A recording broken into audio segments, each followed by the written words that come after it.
Vocês que trouxeram suas Bíblias essa noite, por favor, abram comigo no Evangelho de João, o amado evangelista. O homem que deitou a sua cabeça no peito de Jesus, na última ceia. Aquele que o Mestre apareceu por último, na ilha de Patmos. E ele escreveu a grande revelação. Evangelho de João, capítulo 5, versículo 19, em suas Bíblias diz isso. Evangelho de João, capítulo 5, versículo 19, lendo uma passagem da Escritura agora. Então respondeu Jesus e disse-lhes: em verdade vos digo, o Filho não pode fazer nada por si mesmo, mas o que ele vê, o Pai faz tudo. O que ele faz, isso também faz o Filho da mesma forma. Esse é o nosso padrão. Eu quero ler novamente. Isso é muito importante. Se Jesus não faz nada por conta própria, quanto mais devemos olhar para o Pai Celestial. Em verdade, eu digo a vocês o que o Filho não pode fazer nada por si mesmo, mas o que ele vê, o Pai faz tudo. Mas o que ele faz, isso também faz o Filho da mesma forma. Eu quero usar para o assunto essa noite, pregando alguns minutos, o princípio da morte e da ressurreição. O princípio da morte e da ressurreição. Incline suas cabeças, por favor. Pai querido, enquanto ministramos esta noite, não apenas aqui nessa cidade de Baton Rouge, Louisiana, e nesta reunião, mas também testemunhamos e ministramos aos milhões que assistem pela televisão. Eu oro por aqueles que tiveram uma experiência espiritual, que realmente nunca se ancoraram em Jesus. Oh Deus, que de alguma forma essas palavras fluam em seus corações e tenham uma visão que nunca tiveram diante de Deus. E eu não peço elogios, eu só quero uma coisa, que eu seja apenas um canal. Venha falar com cada vida aqui nessa noite. Que teu Espírito possa fluir neste culto, nesta reunião. E eu peço tudo no grande nome de Jesus, e todos digam amém.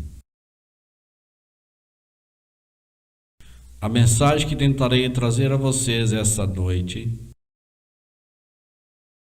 é que eu sinto mais do que qualquer outra coisa a personificação da consagração por parte do cristão.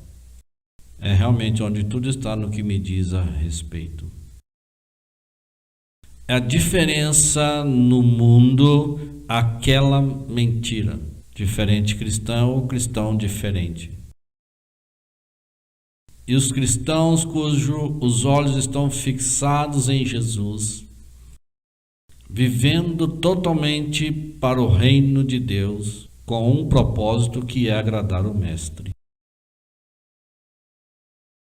Enquanto uso o assunto, o princípio da morte e ressurreição, e não estou falando de morte e ressurreição física.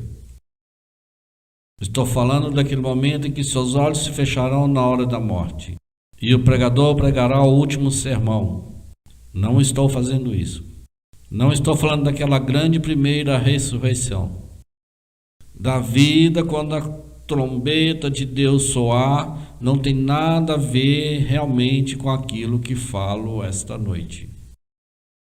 A morte da qual eu falo é a morte da carnalidade, a morte do sistema mundial. Estamos no mundo, mas não somos dele. O mais difícil é estar no mundo e não ser dele. O mundo clama, agarra, grita, sussurra, empurra, puxa para chamar sua atenção. O temporal é sempre imediato e o eterno é sempre distante. Do que estou falando esta noite? Você pode ser salvo e não experimentar. É possível Jesus ser seu Salvador e não ser seu Senhor e Mestre. Quero dizer novamente que é espiritualmente possível Jesus Cristo ser seu Salvador.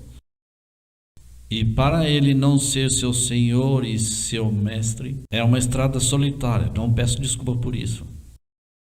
O que eu vou trazer para vocês essa noite não é popular. Não ganhará nenhum concurso. Não terá ídolos abarrotados de admiradores.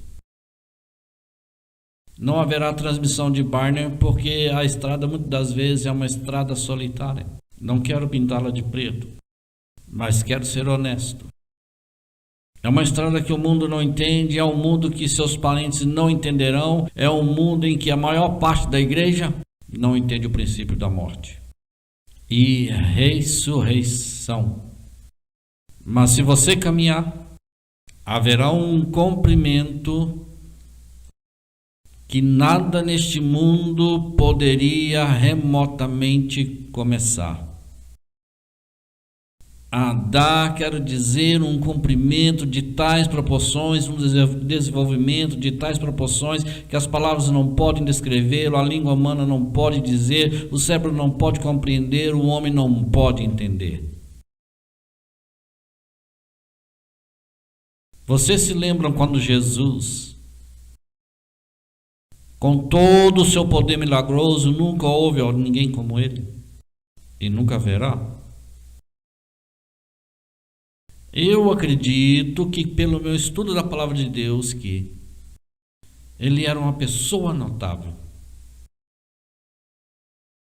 E quando ele falou, eles disseram, ele não fala como os escribas ou os fariseus, mas como alguém que tem autoridade.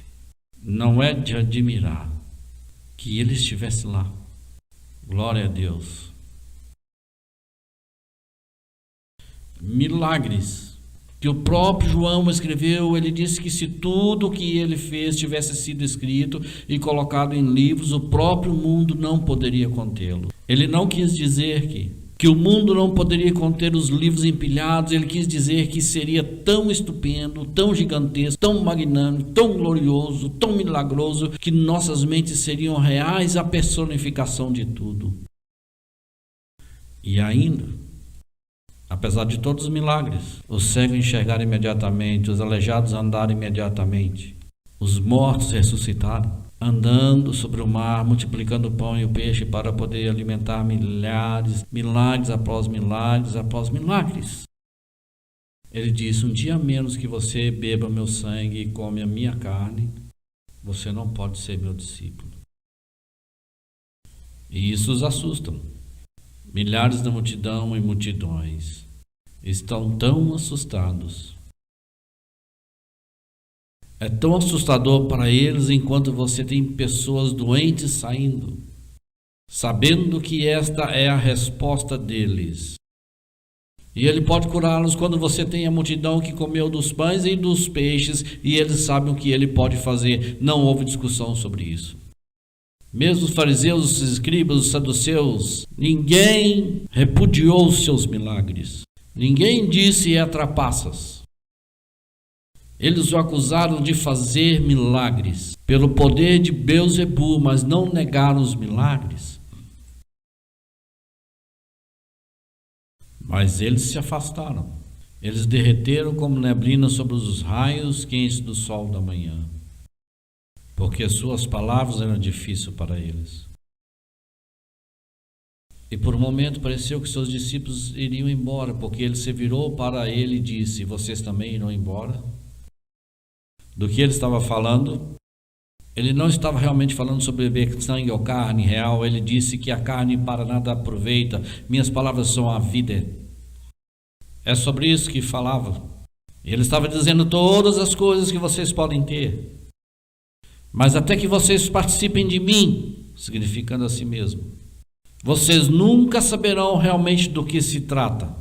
Quantos milhões estão hoje na igreja, na religião, citando versículos para memorizar, todos envolvidos na mesma religiosidade, todos envolvidos na missa, imersos na religião, nas coisas das obras e todas essas coisas, e não sabem quem é Jesus. Eles não sabem. Eles não sabem. Não sabem. Quantos preciosos amigos católicos estão tentando laboriosamente ganhar seu caminho para o céu, rezando para as contas, estátuas e contas de oração e fazendo todas as coisas, mas isso não os ajudará a ver Jesus. Como muitos protestantes e não católicos estão todos envolvidos na igreja. Quantos de vocês me assistem nas televisões? Você é religioso, seu nome está no hall da igreja, você está envolvido em todas as funções da igreja, mas nunca nasceu de novo, vocês nunca foram salvos. Quantos?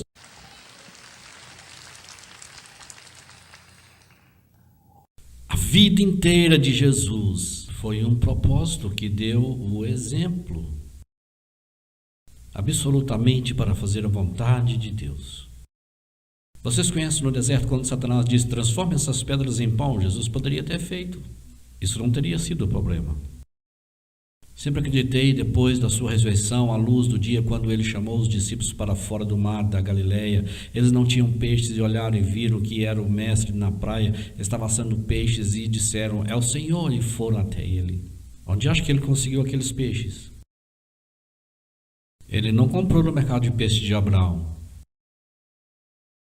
Ele não tinha uma rede ou uma linha. Eu não conheço Jim Rogers, mas eu meio que sorrateiramente suspeito que ele poderia ter tido uma pedra.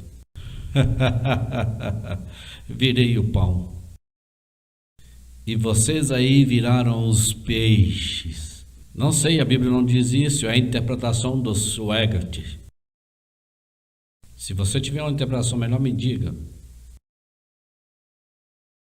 Ele poderia ter feito isso facilmente, mas não teria sido a vontade de seu pai. Sim. E não teria sido a vontade de seu pai. Ele estabeleceu o padrão. O que eu quero trazer para vocês essa noite é tão importante que ele deu isso em todos os 4 evangelhos. É tão importante que ele disse isso em Mateus, Marcos, Lucas e João. É tão importante. E ainda não é bonito. E ainda, a Madison Avenue teria enfrentado uma impossibilidade de vender este pacote.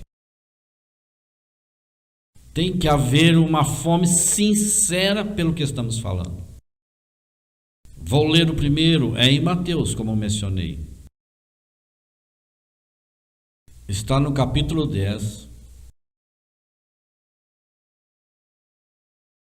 Versículo 34 a 39. Eu vou ler para vocês e vocês podem acompanhar comigo se desejarem.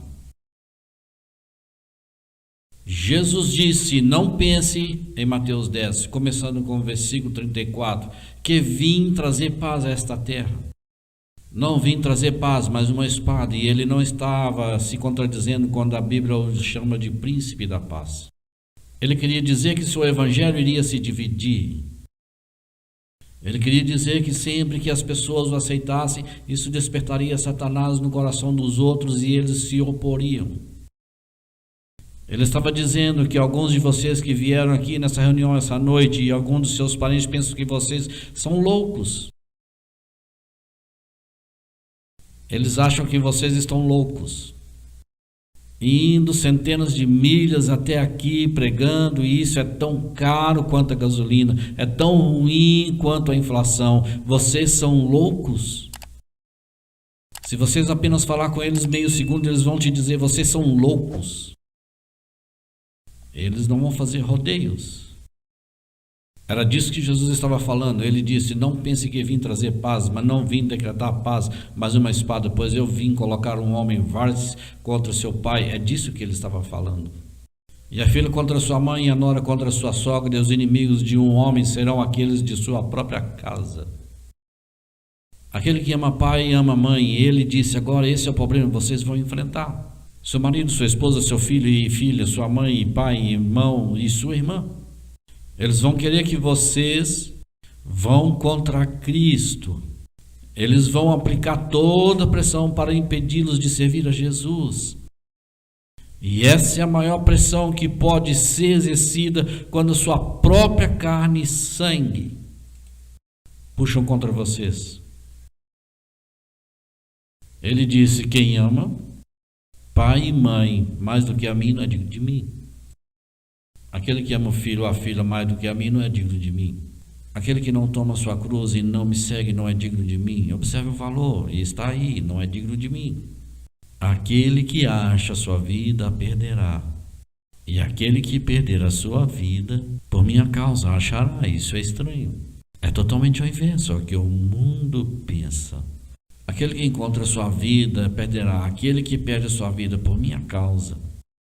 É o princípio da morte e da ressurreição, onde você morre para certas coisas e ressuscita em uma novidade de vida, deve ser aplicada às suas afeições. Agora vocês entendem. Isso vocês veem. Um dos maiores problemas da igreja hoje, estamos tentando descobrir o que é pecado. Isso é um pecado. É certo fazer isso? É errado fazer isso. Vocês estão no caminho errado quando fazem estas perguntas. Você está tentando ver quão longe de Jesus você pode viver e quão perto do mundo você pode chegar e ainda chegar ao céu. É isso que vocês estão fazendo. Vejam que um pecado é um pecado, e eu quero saber, irmão Suegart, é errado fazer isso, é errado fazer isso. Você diz: bem, como posso descobrir? Você vive tão perto dele que se é pecado ou não, não importa. Você simplesmente perdeu todo o interesse por isso. Vocês entendem?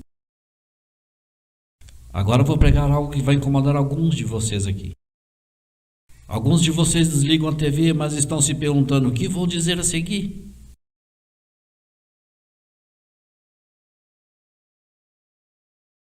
Este mundo cobra muito de vocês. Autoafeições, passatempos. Não é uma questão de se é pecado ou não.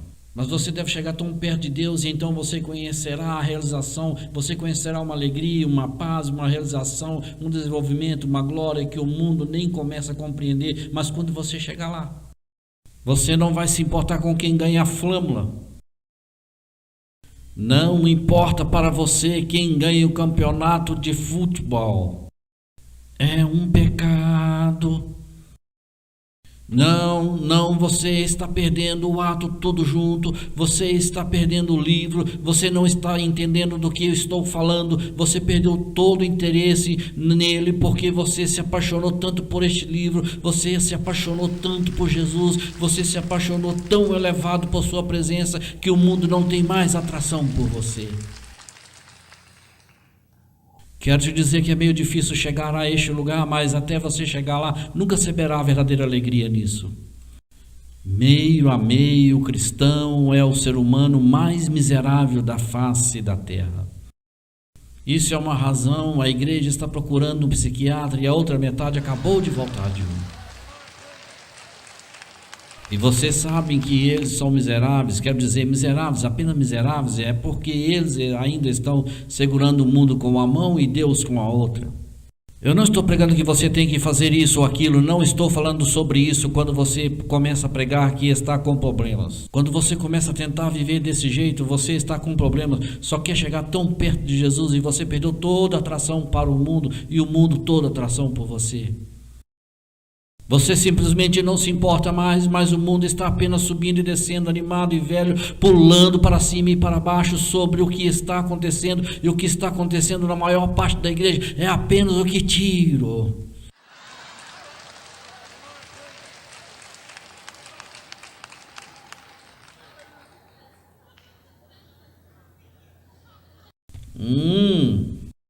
Mas você é como um polegar. Você é como a quinta roda. Você não sabe nem quem é JR. Você não sabe quem ganhou a World Series, quem está jogando. Eu não sei quem está jogando, eu perguntei, não que eu sou contra eles ou que eu não gosto deles, mas tenho algo em minha alma que mantém todas as sombras para longe, e o amor, meu amor Salvador. Vocês estão me ouvindo, santos de Deus? Eu posso dizer que vou pisar em alguns dedos sempre que a prata, era o preço da prata, era alto. Vocês se lembram? Quando as pessoas começaram a desenterrar suas facas e garfos e vender seus candelabros naquela velha relíquia de cervo que a tataravó deu a eles, eles não levariam nada longe, eles gritavam. Vocês se lembram? Vocês se lembram daquela... Quero dizer aquela coisa feia. Estou falando sobre autoafeto. Está morto. E você restaurou sua semelhança, não faz nenhuma diferença qual é o preço da prata. Você não se importa com suas fortunas, não depende de ações ou ouro ou prata ou inflação ou deflação. Você está acumulando tesouros no céu, suas afeições estão em coisas acima. A glória seja para o Cordeiro, aleluia. E o mundo não te entende, você anda por aí o tempo todo, apesar das manchetes sombrias, apesar de Barbara Walters e Walter Cronkite e R. Risner e Roger Martin, todos esses falando sobre como está ruim aqui, como está ruim ali, como está ruim aqui, o mundo inteiro vai explodir em palitos, mas você tem um sorrisinho no rosto.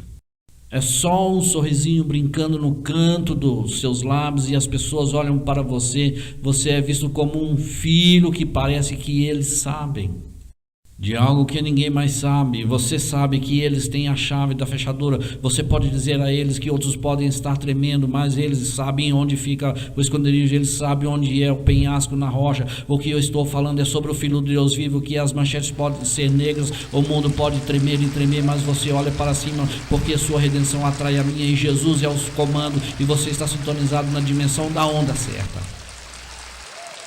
Meu Senhor, aleluia. Neco, você vai ter um problema com este.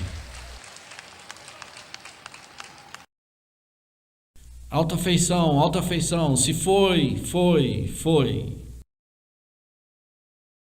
Em meu escritório não faz muito tempo, veio um dos maiores pregadores batistas que já existiu, na minha opinião. Você o conhecerá, é Jim Raymond Applebaum. Eu tive a oportunidade de falar com ele alguns minutos. E eu reverencio esse tipo de homem. Vou dizer o porquê. E eu perguntei a ele e disse: Dr. Applebaum, oi, quantos anos você tem? Aquele que era odiado por milhares e milhares de anos, eu fui salvo pelo sangue de Jesus Cristo. Acertei aqueles de pais judeus. Quando ele foi salvo há quase 60 anos atrás, ele se deparou com aquela mãe e pai judeus. Então ele disse: eu tenho aceito aquele que era odiado acima de tudo, Jesus Cristo. Por dias eles irão, por dias seu coração se partiu. Aquela preciosa mãe judia, com lágrimas em suas bochechas, ela chorou até não restar mais lágrimas. Seu pai implorou a ele: não, você não pode fazer isso, você entende as implicações disso. Não apenas encontraria a desaprovação deles, não, na verdade, no que eles diziam a respeito, eles teriam um funeral dele e ele estaria morto. Eles nunca mais mencionariam o seu nome em sua casa. Ele seria eliminado de todas as vontades, de todos os pensamentos, de todos os adágios, tanto quanto eles estivessem preocupados, ele estaria morto.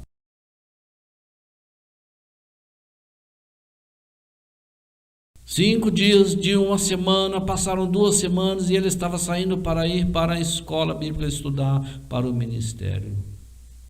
Ele esperou até o último momento, até que o condutor dissesse: todos a bordo, a última vez, todos a bordo. E quando aquela locomotiva a vapor soltou fumaça preta naquelas rodas, começou a girar e ele subiu o último na escada. para se levantar. E o trem lentamente começou a se movimentar. Ele lutou contra o submarino sufocante, foi como arrancar o seu coração por sua mamãe. Estava pendurado na mão dele e ele chorou: meu Deus, não faça isso, não faça isso, não faça isso. Ele disse: eu preferia morrer. Eu preferia ter morrido do que ter orgulho. E os dedos da minha preciosa mãe se soltaram das minhas mãos. E através de lágrimas ofuscantes, agarrando meus dentes e dizendo: Jesus, Jesus, tu vens primeiro. Agora isso é consagração. É disso que eu estou falando. Era disso que Jesus estava falando. Isso não é esse nambi-pambi chamado chantilly de salvação que está circulando hoje em dia. Isso não é tão fácil que qualquer um pode ter e continuar vivendo. Isso custou algo àquele homem. E quando você realmente encontrar a Jesus, vai custar a você algo. Você realmente, essa alva apóstola na televisão, me ouvindo agora, mesmo quando você toma uma disposição verdadeira por Jesus Cristo, vai custar todos os amigos que você já teve, vai custar a maior parte de suas relações, vai custar seus negócios, seus conhecidos, e o mundo vai pensar que você é louco e fora de si, vai precisar de toda a coragem, garra e energia que você tem para dizer: vou embora com Jesus, nem que isso me custe o emprego, se custou os meus amigos, se custou os meus papagaios, se custou meu marido, se custou minha mulher, se custou-me os meus entes queridos, eu vou. É difícil. É difícil. Sou cruel porque eu prego sinceramente. Eu te ofendo porque eu digo como é. Eu realmente não. Encontrar amigos. Haverá um minuto, se afaste dessas televisões do sexo, como já fizeram e continuarão a fazer, e dirão que ele é muito difícil. Eu não sou muito difícil, eu não escrevi isso, eu não disse isso. Este não é o meu evangelho, este é o evangelho do Senhor Jesus Cristo.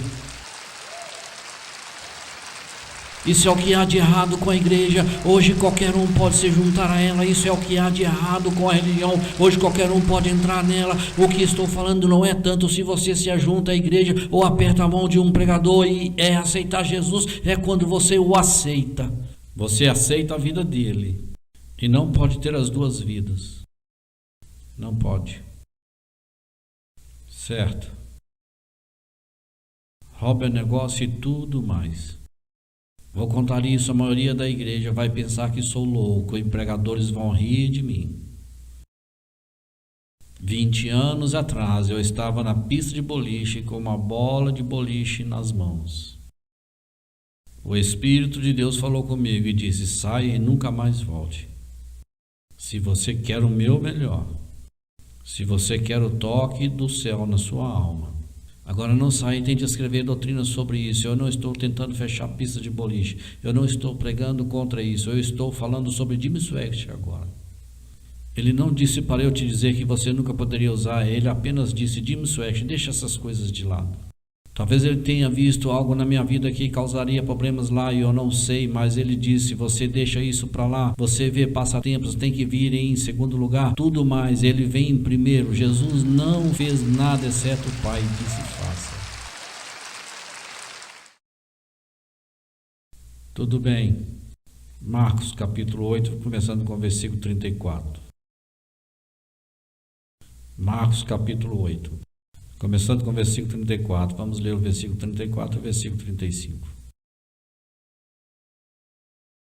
Marcos capítulo 8, começando com o versículo 34. E quando ele chamou o povo para ele, com os seus discípulos também disse a eles. Percebam que ele chamou. E ele disse: eu tenho algo que vocês devam ouvir. Sempre virá atrás de mim, deixem negar a si mesmos. Peguem sua cruz e sigam-me. Qual é sua cruz? Sua cruz não são pneus furados de seu carro. Sua cruz não é um chefe ruim. Sua cruz não é uma esposa ruim ou um marido ruim. Sua cruz não é um marido que bebe ou uma esposa que não vive para Deus. Sua cruz não é ruim, jovem, e sua cruz não é uma doença. Sua cruz não é uma doença. Sua cruz não é nenhuma dessas coisas. O que é a cruz? Sua cruz não é nada disso que eu falei. O mundo tem todas essas coisas. Você me segue? O mundo tem maridos que não estão vivendo bem, esposas não estão indo bem, automóveis não andam bem, na doença, e isso não está na cruz deles, é só um problema. Dificuldades. Qual é a sua cruz? Jesus diz: cada um pega a sua e me segue. Sua cruz é simples, é fazer a vontade dele. Sua cruz, fazer o que ele mandar, pode ser uma coisa para esta senhora e outra coisa para este irmão. Outro, vou terminar de ler isto. Ele disse: pois quem salvar a sua vida a perderá. Isso é estranho, ele disse novamente. Mas quem perder a sua vida por minha causa, e agora ele acrescenta algo em Marcos. Ele disse a mesma coisa em Mateus, por minha causa, e agora ele acrescenta as palavras: e aos evangelhos, o mesmo deve salvá-lo. Quero te contar uma coisa. O evangelho de Jesus Cristo é o negócio singular mais importante na face da terra hoje. O evangelho de Jesus Cristo. E custa viver este evangelho, pregar este evangelho, pegar este evangelho, pertencer a este evangelho. Cada um de vocês aqui são pessoas marcadas. Quero dizer, vocês são marcados pelo diabo, vocês são marcados pelo mundo, e eu vou te dizer o porquê. Porque você aceitou o evangelho, que é diferente da maioria do evangelho das religiões. Você aceitou um evangelho em que o diabo odeia. E você, aceitando este evangelho, custou-lhe algo e vai continuar custando-lhe algo. Porque você e esse evangelho estão em um ambiente alienígena. As coisas não estão indo do seu jeito. Eu tenho uma notícia para vocês: elas não vão mudar. E isso não vai melhorar. Alguém disse: irmão Swegert, vamos fazer o reavivamento do Espírito Santo, varrer todo mundo e todo mundo vai ser salvo. Não vai acontecer. Não vai acontecer. Vai acontecer, mas não como você pensa que vai acontecer. Este mundo vai mudar, mas não vai mudar mais. Dime, eu informo que poderia pregar sobre televisão, o Billy Graham pregando na televisão, um grande templo verbal, uma grande igreja construída. Vai mudar quando Jesus Cristo com seus santos voltar e colocar os pés no topo do velho Monte das Oliveiras, e ele está voltando com poder, forte poder. Glória a Deus. E ele vai destruir total e completamente os poderes de Satanás, e ele vai começar com a fonte do problema, e é o diabo. Alguns de vocês cristãos têm cortado a cauda do gato 1 centímetro de cada vez. Jesus vai fazer o diabo ser acorrentado e jogá-lo no velho poço sem fundo. Aleluia, as coisas vão melhorar automaticamente. Louvado seja o nome de Jesus. Vai melhorar automaticamente. E é assim que o mundo vai mudar, e então o avivamento vai varrer o mundo, e então o conhecimento do Senhor cobrirá a terra como as águas cobrem o mar, mas não será mudado pelo avivamento do Espírito Santo, será mudado pelo poder de Jesus Cristo. Quando ele voltar, muda com a força e o brilho da sua vinda. Você não está servindo um pouco de Nembe Bembe Cristo? Seu evangelho. Ele morreu por esse evangelho. E Satanás tentou diluí-lo. Ele tentou enfraquecê-lo. Você tem, sabe, se apenas procurar por ele, mas a televisão ouçam, não precisam procurar muito, olhem um pouco, podem encontrar grandes igrejas, e eles deixarão você fazer qualquer coisa. Você pode cantar no louvor, servir o conselho de diáconos, contanto que você não esteja bêbado demais, e andar, finalmente chegar lá, vão deixá-lo servir sem problemas. Você pode jogar, você pode xingar, você pode fazer todas as coisas que eu não posso nomear e misturar. Pode fazer parte de tudo, pertencer a ela, e a metade dos pregadores vão ficar atrás da pobre pizza. Eles vão te dizer que não acreditam nem em parte dos evangelhos, não acreditam em nenhuma revelação, não acreditam em Gênesis e nem acreditam na santidade. Estou te dizendo a verdade, certo? A verdade. Isso é a verdade. Procurando pregadores com coceiras no ouvido. Alguém que vai dizer a eles que não fizeram nada, que eles querem fazer apenas, vá em frente e faça tudo, mas o Evangelho de Jesus Cristo é uma estrada estreita. É uma estrada estreita e você está indo para dar a sua vida a ela. Por isso alguns de vocês hoje à noite deram milhares e milhares e milhares de dólares por este Evangelho. E as pessoas pensam que são malucos dando 10% de sua renda. Alguns dão 20 e 30%. Aleluia, glória a Deus. Você ouve, o mundo não entende. Isso é pelo Evangelho. É pelo Evangelho. Quantas cartas eu recebi ao meu escritório? Há uns milhares. De pessoas que dizem, irmão Suex, eu não tenho dinheiro e aqui estão $100. Eu economizei, trabalhei, economizei por um período de 6 ou 8 meses. É tudo que eu tenho no mundo, mas estou dando a você para ajudar a levar o Evangelho de Jesus Cristo. Eu quero que você saiba que isso é consagração, isso é dedicação. Uma coisa é caminhar com seus botões estourando no colete, apostando $1.000 quando você ganhou 1 milhão, saiu em casa, e outra coisa é para a pequena viúva colocar suas 2 moedinhas, e Jesus ignorou todos os milionários dizendo isso. Uma aqui é a que eu quero falar, porque ela deu tudo que tinha, ela deu e não tem mais nada para o Evangelho. Glória a Deus. Alguns de vocês, homens jornalistas, pregadores, só falam sobre dinheiro.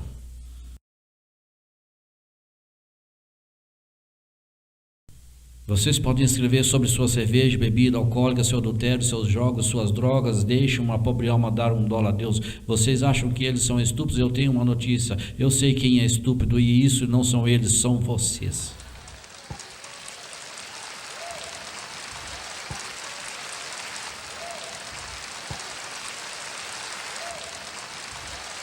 Vocês sabem que uma das palavras mais tristes deste livro são quando Paulo falou sobre Demas e disse: você me abandonou por ter amado esse mundo atual. O Evangelho ele não aguentou. Você vê Paulo, nós temos uma vida fácil hoje em dia muitas vezes. As reuniões da igreja de Paulo eram realmente masmorras e cavernas subterrâneas. Na maior parte do tempo, ele não se preocupou com o tipo de hotel que era, que tipo de prisão era, porque era onde ele iria acabar.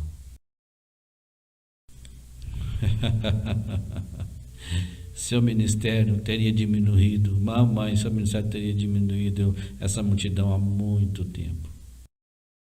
Eu quero começar, eu posso sentir isso chegando. O diabo me invadiu o púlpito com essa multidão de pulsos flácidos. Sabem do que eu estou falando? Acabaram de chegar do salão de beleza e andaram assim. E andaram assim porque não querem bagunçar o penteado. Também me pergunto que tipo de gavetas eles têm. Você vai ter um problema com isso, com certeza. Do que você está falando? O que você está falando? Deus nos ajude hoje. Deus nos ajude hoje. O que você diz? Estou tentando dizer, trazer o mundo para o meio disso. Eu digo a esses músicos repetidamente que podem comprar os melhores guitarras, ter a melhor música, ter os melhores músicos. E se você toca pelo talento e mostra que perdeu, você tem uma peça para deixar o Espírito Santo tocar por você. Deixa-o cantar por você, deixa-o trabalhar por você, deixa-o fluir por você, através de você.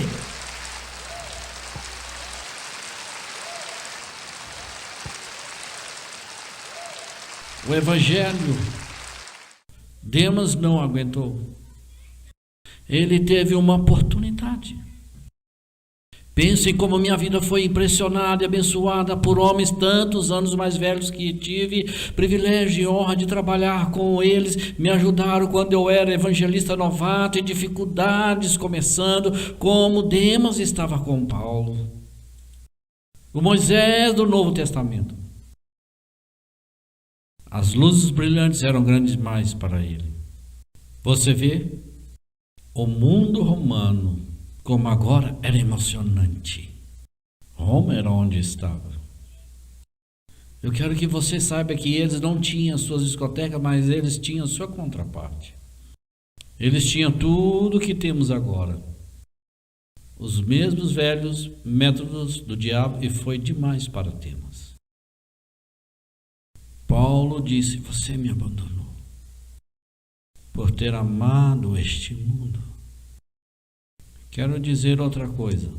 O homem que escreveu o livro de Marcos, da qual eu acabei de ler para vocês há pouco, Paulo o deixou sentar às margens por alguns meses, porque Marcos não aguentaria. Marcos disse que era difícil. Eu quero ir para casa, mamãe. Paulo disse: você vai e vai ficar. Isto é um jogo para homens. Está me ouvindo? Para homens, não para alguém que mamãe ligou para pregar. Marcos foi para casa e orou até o fim. Então Paulo disse: você está pronto para ir? E ele disse: eu irei para a boca do leão se eu tiver que ir. Ele disse: vamos, vamos. Aleluia, louve ao Senhor, louve ao Senhor. Não fique aí pensando que este evangelho pentecostal nunca vai se acabar, torna-se aceitável apenas porque alguns batistas, metodistas e católicos e presbiterianos e episcopais e luteranos estão recebendo. Ainda fede nas narinas do mundo e na maioria das igrejas. Eles acham que você é maluco, eles acham que você é louco. Não mexam com esse bando. Eles não têm juízo. Nenhuma pessoa sensata sabe que você vai à igreja uma vez na semana, e isso é muito. E você ouve o pregador e então você volta a viver do jeito que você quer viver, tudo está indo bem, rapazes. E você consegue contornar aqueles pentecostais. Eles não agem como qualquer outra pessoa. Eles são selvagens. Eles são selvagens. Meu Deus, nosso pregador, ele levanta a voz uma vez por mês. Já chega. Aquele bando de loucos pulando como um bando de feijões mexicanos, eles estão gritando e gritando, e eles estão fechando os olhos, e eles estão fazendo suas mãos assim, eles estão batendo palmas, eles estão pulando para cima e para baixo, fora de suas mentes. Vocês não acham que o que eu estou falando é certo? Apenas tomei a maioria dos membros da igreja e digo aleluia. Vai assustá-los profundamente. Não estou falando sobre o barman da esquina, não estou falando sobre a prostituta na rua, estou falando sobre a maioria dos professores da escola dominical e a maioria dos membros da sua igreja apenas cercam eles e dizem louve ao Senhor. E eu vou mais longe do que isso, apenas pegue a maioria da igreja. Enquanto o pregador estiver falando sobre Jesus, apenas levante a mão e diga louve ao Senhor.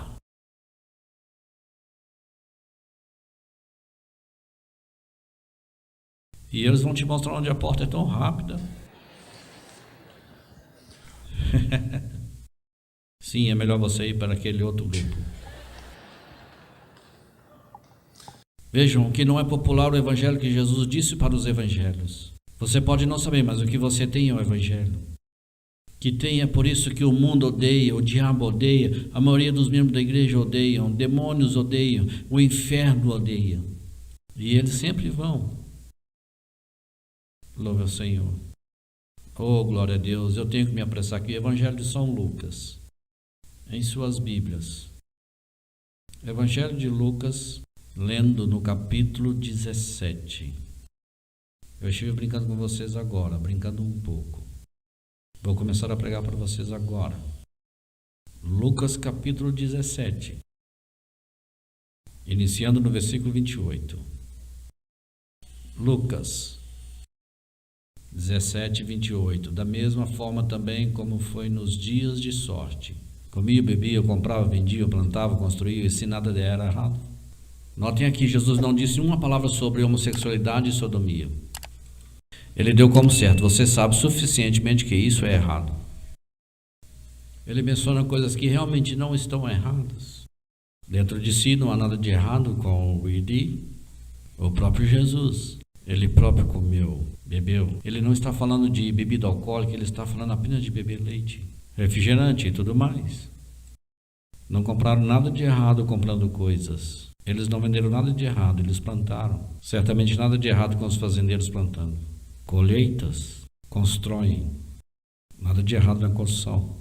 Mas no mesmo dia, aquele Lote saiu de Sodoma, choveu fogo e enxofre do céu e destruiu todos. Mesmo assim será no dia em que o Filho do Homem se manifestar naquele dia. Aquele que estiver em casa arrumando suas coisas, não deixe para pegar um caminho, e aquele que está no campo, não deixe que a luz tenha retornado. Lembrem-se muito. Ele está avisando sobre o mundo aqui agora. Quem procurar salvar a sua vida, a perderá. Quem perder a sua vida, a preservará. Não apenas o princípio da morte e da ressurreição seja aplicado às suas afeições e à sua autopreservação, mas também deve ser aplicado à sua autoocupação. Eu preguei um evangelho peculiar ao mundo. Eu acredito que quando o barman é salvo, ele desiste do bar. Eu acredito que quando o dançarino é salvo, eles param de dançar. Estão me ouvindo? Eu acredito que quando os cantores e músicos de Nashville são salvos, eles continuam cantando, mas começam a cantar para Jesus e saem das boates para o inferno. Sobre Jimmy Swaggart, agora espera um minuto agora. Vou perder todo o meu dinheiro se fizer isso. Isso é um problema. A autoocupação. O princípio da morte e ressurreição deve ser aplicado à nossa autoocupação. E se você é um cristão e sua loja indo à falência, e Satanás sussurra para você e diz: se você começar a vender um pouco de cerveja, você pode fazer isso. Você diz: deixa ele à falência. Não estou vendendo. Você me segue? Você está me ouvindo? Outro dia, um dos homens mais ricos do mundo está no conselhos plural, devo dizer, de algum dos maiores pregadores do mundo, melhoraram muitas e muitas vezes, eu vi entrevistado. Em um programa de entrevista cristã na televisão, ele foi anunciado, elogiado e exaltado, vangloriou-se. Eu sentei lá e olhei para ele. Eu não estou falando mal dele, mas eu sabia que muitos dos milhões de dólares que ele ganhou, ele tinha feito com bebidas alcoólicas. Eu sabia. Eu sabia que em seus lugares de trabalho havia um lounge em todos eles. Eles vendiam mais uísque, mais cerveja, mais vinho e mais champanhe do que muitas outras destilarias. Vendiam. Eu sabia disso e continuei achando difícil correlacionar a sua consagração. Foi deslizar a cerveja pelo condado. Isso continua me incomodando. Não estou condenando ele ao inferno, isso é entre ele e Deus. Mas seu exemplo fede. Seu exemplo fede. Vocês estão me ouvindo? Eu me lembro, há 20 anos atrás, eu entrei nos maiores estúdios de gravação do mundo.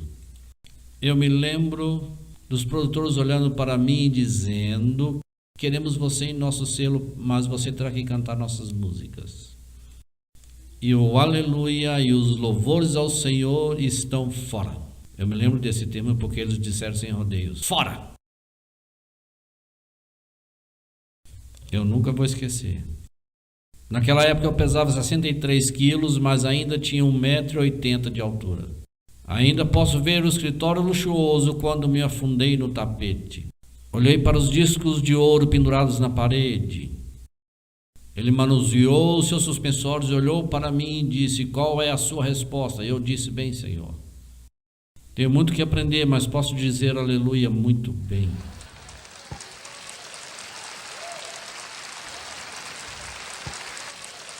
Glória! Aleluia! Louve ao Senhor! Foi 20 anos atrás. Eu pedi ao Espírito Santo para ser o meu distribuidor de discos. Ele disse: posso lidar com isso? Nós vendemos 12 milhões deles. 12 milhões deles. Em todo o mundo. Você diz, bem, você é um cantor. Não é o que muitos idosos tiveram. Tiveram que aprender e deixei o Espírito Santo cantar por mim.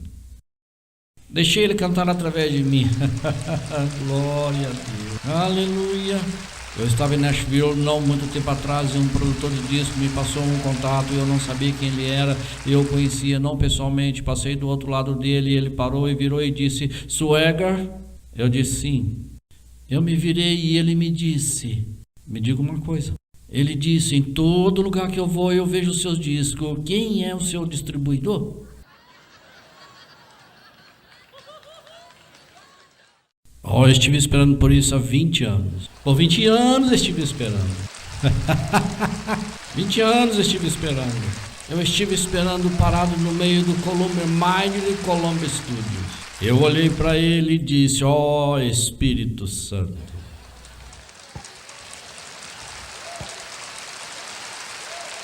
Ele disse, o santo quem? Eu disse, não importa, você não entenderia, mas eu não. Encontrei um quarto, entrei, gritei um pouco e louvei a Deus, porque estou aqui para dizer, se você seguir a Jesus, e se você seguir direito, é estreito, o mundo vai pensar que você é louco, mas Ele vai segurar a sua mão, Ele vai te levantar, Ele vai encher seu coração, Ele vai mexer com a sua alma, Ele vai te dar algo que o mundo não pode dar, e o dinheiro não pode comprar, e o diabo não pode tirar. Glória a Deus.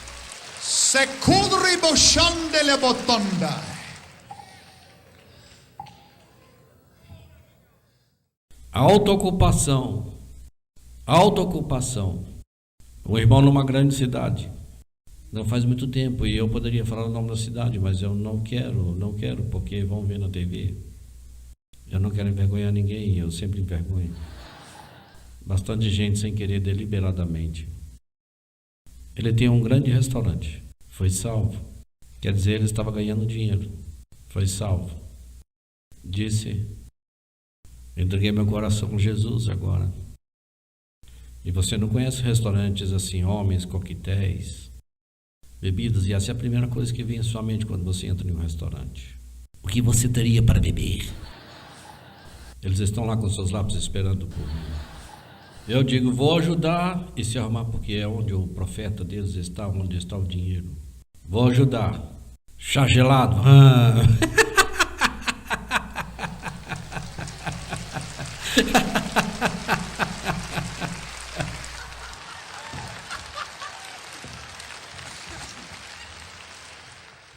Eles fogem e eu posso ouvi-los dizendo. Esse é um deles. Oh, aleluia, glória a Deus. E ele é o dono do restaurante e foi salvo. Ele disse, não vender mais coquetéis de bolas, coquetéis, Bloody Marys. Eu nunca descobri o que era isso. O que no mundo é um Bloody Mary? Quem gostaria de beber? A Bloody Mary. Sobre o que eles falam, eu nunca provei nenhum tipo de licor na minha vida, nem sei como é o gosto. Tem algumas coisas para aprender o que significa com gelo. Eles saem e pegam e põem os fragmentos e derramam algo nas pedras, é isso que é? Sangue nas pedras não é muito gostoso. Eu estou sendo irônico com vocês. Eu estava em Honolulu outro dia. Tive que ir a um posto de gasolina para comprar algo. Um jovem estava bebendo uma lata de cerveja e eu cheirava. Eu não quero ser bruto, mas fedia. Tem uma classe onde eu fui criado. E onde eu fui criado, mas ele fede. Eu estou dizendo quem eu sou e eu não estou brincando com você. Cheirava mal. Eu pensei que eles bebiam isso também. Sou demonstrativo quando falo e meu cotovelo encostou sem querer nele e o derrubou.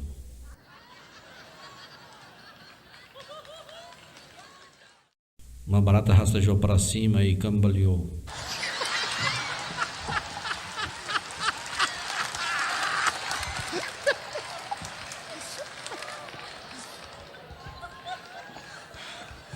como se o próprio pregador fosse ter uma lição objetiva e ele colocou um quinto de licor sobre ele, colocou numa caixa, algo tipo um altar. Pegou um verme e jogou nele, e o verme morreu. Ele disse: agora o que isso prova? Um velho fazendeiro mago levantou e disse: isso prova que se você beber esse tipo de bebida, não terá verme.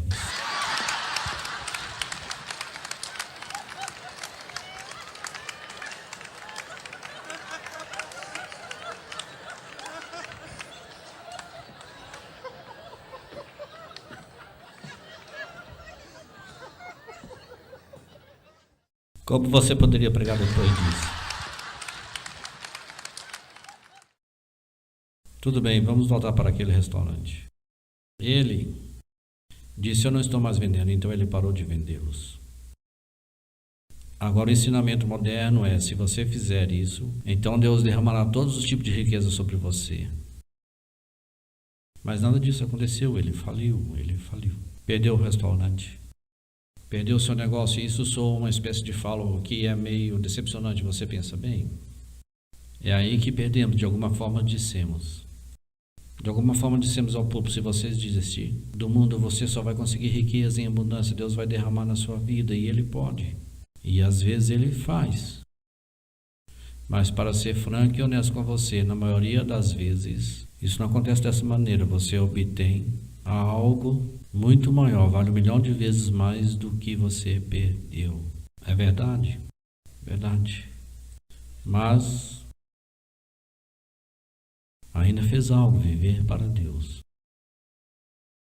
O princípio da morte e ressurreição não só deve ser sua autoafeição e sua autopreservação. E sua autoocupação também deve ser aplicada à sua alma e em sua vida. João, Evangelho de João, capítulo 12, versículos 23 e 25. E Jesus respondeu-lhes dizendo, João 12, 23, 24 e 25. A hora que ele disse: eu quero que vocês percebam isso é lindo. Chegou a hora em que o Filho do Homem deve ser glorificado. Observe o que ele chamou de mais horrível, excruciante dor. Observem. O que ele chamou de morte agonizante por crucificação, ele chamou de glorificação. Observem que chegou a hora em que o Filho do Homem será glorificado. Isso atraiu a minha atenção e eu li isso. Simplesmente fez algo para mim. Ele não chamou aquilo que realmente era: morte, agonizante dor, horror além do perimeno para compreender.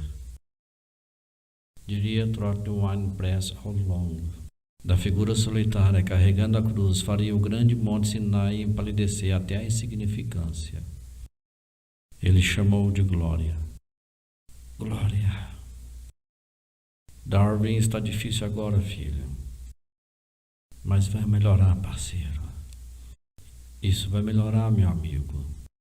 Eu prometo que pela ajuda e a graça de Deus Todo-Poderoso, a Bíblia diz que iremos ser transformados em um momento, em um piscar de olhos.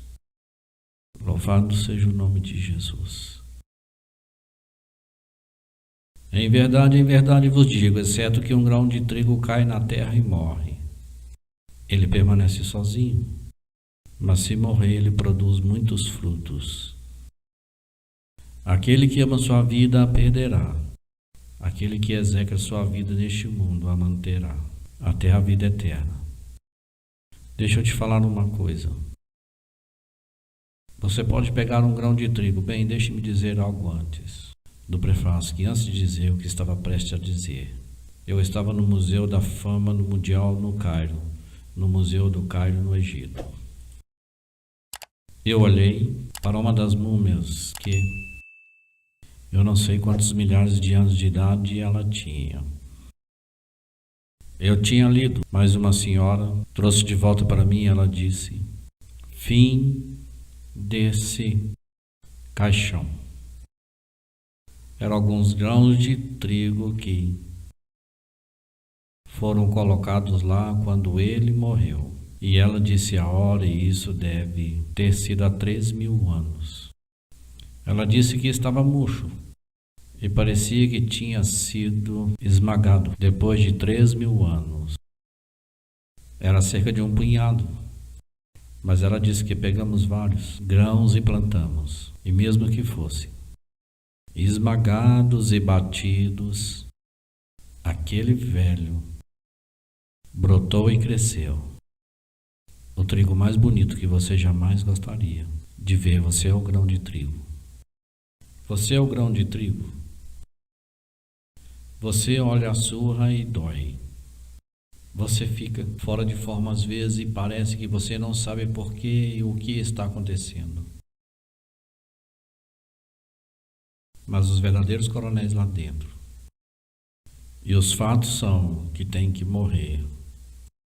Esse é o verdadeiro ciclo desse evangelho. Ele morre para que outros possam viver. Ele estabeleceu o padrão. Você não salva a sua vida, você a dá. E a África, outro dia, eu me dirigi a mais de 500 pregadores e as suas esposas. Enquanto eu estava falando, o Espírito de Deus, creio que me deu uma palavra para lhes dizer. E foi isso que eu disse: pregadores, todas as vezes que um ministro está de frente de vocês e eles dizem, vocês têm que tirar muitas horas por dia. Vocês têm que preservar suas forças e as conservarem.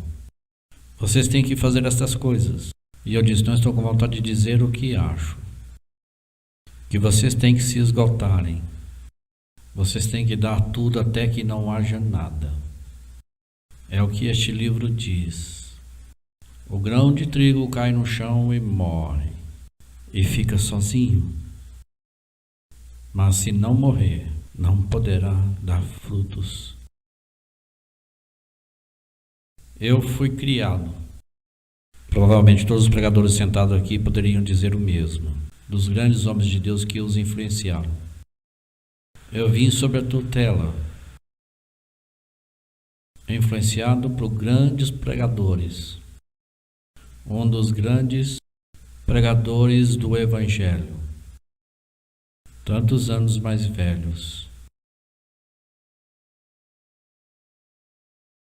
Ele não foi muito bem. Eu retiro o que ele disse. Comecei a dizer que ele realmente não me escolheu para me instruir, mas na verdade ele o fez. Ele me disse apenas 2 semanas. Ele tem quase 80 anos agora. Como ele e sua esposa que está com Jesus. Se sentariam por horas e orariam por mim, para que Deus me levasse ao lugar que ele queria. E eu nunca recuaria, mas eu o seguiria. Ele passou 12 anos na África. Ele contou sobre pregar uma reunião há muitos anos atrás, para um dos parentes dos estandes. Você conhece o general Booth, que iniciou o grande exército da salvação em Londres, em Inglaterra. Grande homem. Muitos de seus parentes receberam o grande e poderoso batismo com o Espírito Santo. Um deles era um jovem homem chamado Eric Booth Kleber. O nome era tão poderoso que era adicionado ao seu nome, Eric. 2. O nome, Eric Booth Kleber. Ele era linguístico. Falava francês, alemão. Me falaram mais de meia dúzia de idiomas, fluentemente. Talentoso músico, um orador de habilidades incomparáveis e educadas. Habilidoso. Educação sem igual. Maravilha de educação, de conhecimento, de talento, de habilidades e personalidades. Disse à sua família: Deus me chamou para a África. Para cima. Naqueles dias que tinha acabado de ser aberto o Evangelho. Quero dizer, agora arranha-céus agora, antes era a selva selvagem. Disseram: você é louco.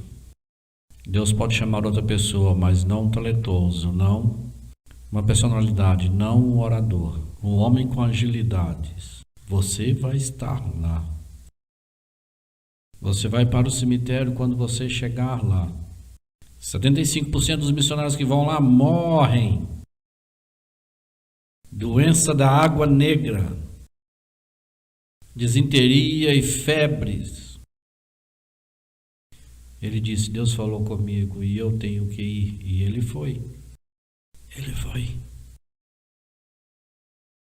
Desembarcou na Gold Coast. Pegou um pacote e um navio. Percorreu por mais de 321 quilômetros para o interior. Desceu numa ilha, que eu não sei pronunciar o nome, que não passava de choupanas e selvagens hoje. Lá comem agrião, sem estar suficientemente fervido em água, sem ferver água. E ele morreu de disenteria. Mais de 10 dias depois, nunca tinha pregado um sermão, nunca cantou uma canção, nunca testemunhou para um nativo. E eu vou, reitor, para a África Ocidental. Hoje existem centenas de igrejas, com milhares e milhares e milhares de cristãos, salvos e cheios do Espírito Santo. E começou quando ele morreu e eles cavaram um buraco em Tamstam Beach. E o navio telegráfico em todo o eixo missionário branco veio e ele morreu. E eles vieram ver o homem que os amava tanto que morreu por eles. E enquanto eles estavam aos milhares e observavam o caixão do Senhor sobre a sepultura, o poder do Deus Todo-Poderoso caiu. Começou o grande mover de Deus que resultou em milhares e milhares e dezenas de milhares sendo salvos. Meu amigo Lantoria disse que ele administrou lá muitas vezes e ficou não muito tempo atrás com a câmera sobre o túmulo deste homem. Colocou nos seus olhos para tirar a foto o nome dele sobre a lápide. Ele disse que a glória de Deus desceu naquele lugar que ele nem conseguiu fechar a veneziana. Se um grão de trigo cai no chão e morre, fica sozinho, mas se ele morre, ele dá muitos frutos. O princípio da morte e da ressurreição deve ser aplicado em sua autoocupação e a sua própria preservação. É a sua autoocupação e em suas vidas. Abaixe suas cabeças, por favor.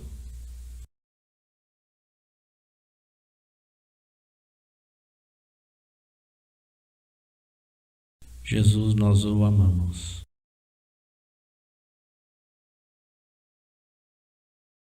Nós te louvamos. Nós agradecemos.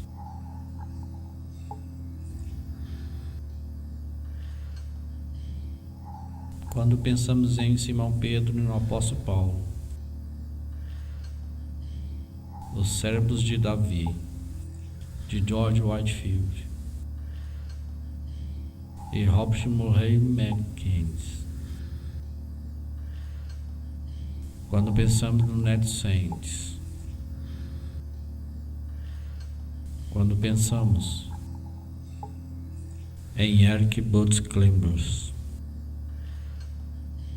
quando pensamos em tantos que tanto tem dado, oh Jesus, oh Jesus, trabalhe aqui esta noite, que mudará a vida de pessoas aqui para sempre. Trabalhe para mudar a vida daquele jovem que está à deriva.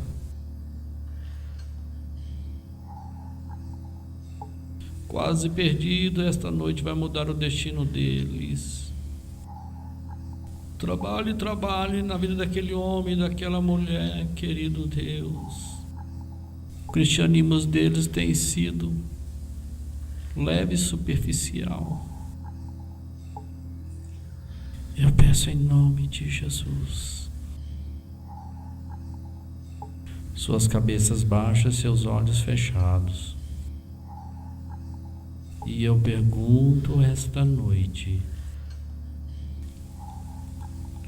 para cada um de vocês que deseja uma consagração mais profunda para se apresentar, eu peço a vocês para virem até aqui, porque eu acredito que cada um de vocês ama Jesus de todo o coração.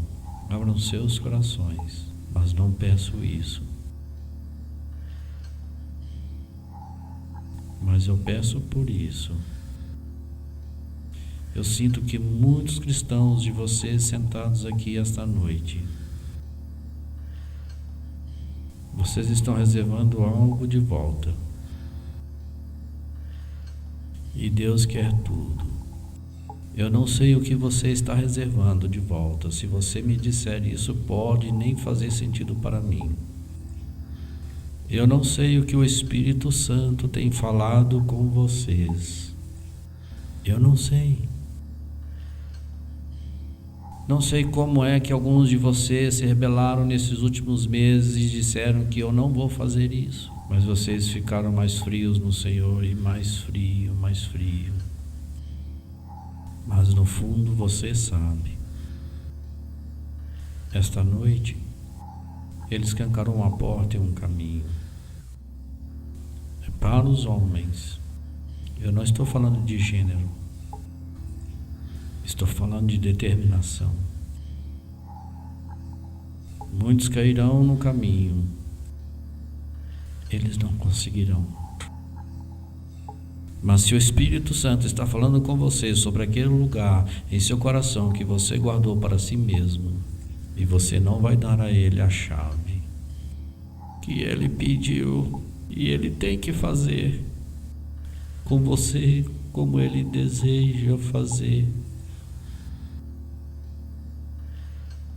Eu me sinto um santo aqui esta noite. Eu sinto que até anjos estão quietos nos portais da glória. Para aqueles que responderam, terão suas vidas mudadas. Vou dificultar para vocês. Não vou dar passo a passo como normalmente faço, eu vou dificultar.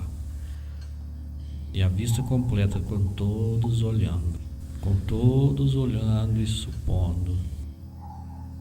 Deus, o Espírito Santo, fala com vocês e diz: que é isso?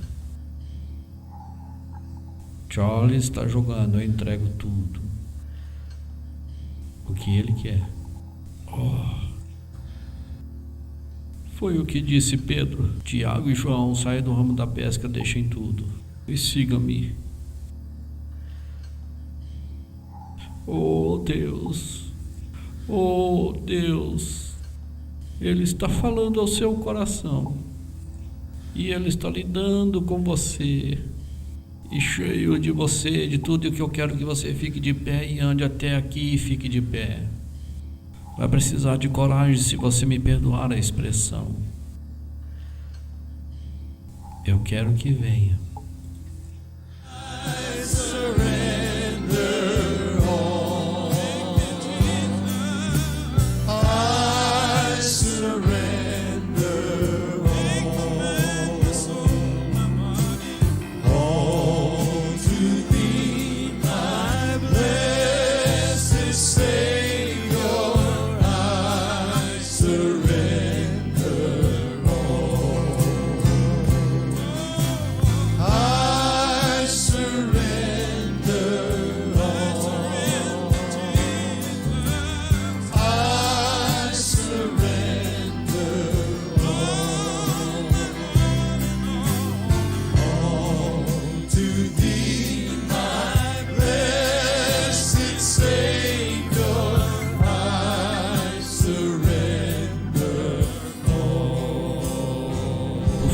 Cantem mais uma vez, eles estão vendo. Savior,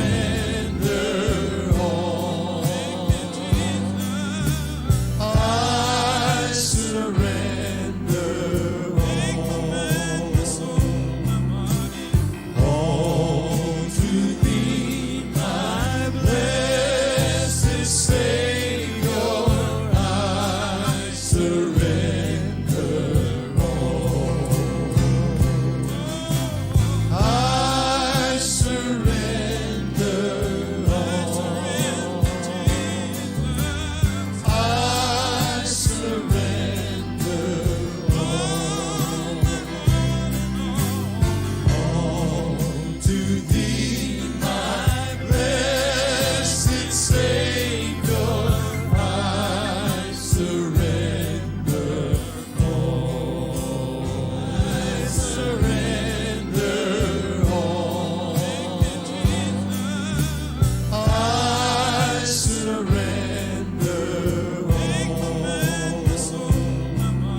ser.